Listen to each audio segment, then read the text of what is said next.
అమ్మవారి యొక్క పాదముల జంట ఒక్కసారి మనసు నిండా భావన చేసి ఆ తల్లి పాదములకు, ఆ తడిగా ఉన్నటువంటి అమ్మవారి పాదములకు ఉంచి తల తగిలేటట్టుగా నమస్కరిస్తే ఆ తడి నా నుదుటికి తగిలింది అని భావన చేస్తే ఆ తడి ఇలా తుడుచుకోవాలనేటటువంటి అనుభూతి కలుగుతుంది.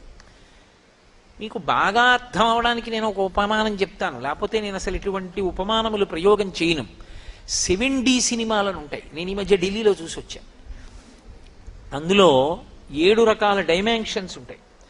అందులో ఏదో ఎదురుగుండా ఒక పాము ఒకటి మీదకు వస్తూ ఉంటుంది, కళ్ళ ముందు వరకు అది నోరు తెరిచి కనపడుతుంది.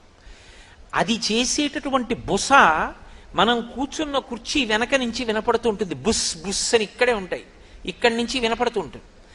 అది నోరు విప్పినప్పుడు వచ్చేటటువంటి దుర్వాసన కూడా ఒక 20 మంది కూర్చోవడానికి ఉంటుంది ఏర్పాటు. ఆ వాసన కూడా హాల్లోకి వస్తుంది. అదే సమయంలో పాము తోక గబగబా ఇలా కదిపితే అక్కడ ఉన్న పురుగులన్నీ ఎగురుతాయి.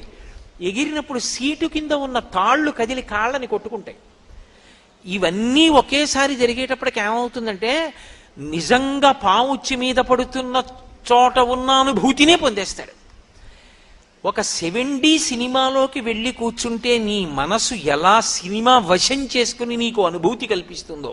యథార్థంగా నేను ఆ సినిమా చూసినప్పుడు ఒక పెద్ద సరస్సులో నడిచి వెళ్ళిపోతున్న అనుభూతి అలా చూపిస్తాడు. నేను బయటికి వచ్చేసి బట్ట పైకెత్తోసారి చూసుకున్నాను, కాళ్ళు తడిసిపోయి ఉన్నాయా అని. అంటే అంత అనుభూతికి నేను లోనైపోయాను. నా కాళ్ళు తడిసిపోయాయి అని నా భావన. ఏమిటి బట్ట తడిసింది, కాళ్ళకి తడి బట్ట తగులుతోందని కాదు, నేను సినిమాకి వెళ్ళానని నాకు తెలుసు.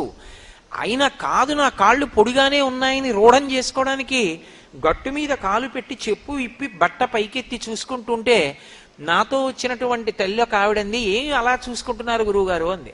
అమ్మ నాకు కాళ్ళు తడిసిపోయిన అనుభూతి కలిగిందమ్మా అన్నాను. ఒక సినిమా 100 రూపాయలు పెట్టి చూస్తే నీకు ఆ అనుభూతి కలిగిందే, అమ్మవారిని స్నానం చేయిస్తున్నట్లు నీకు అనుభూతి ఎందుకు కలగదు? నీ మనసుని నువ్వు అక్కడ పెట్టడం అలవాటైతే.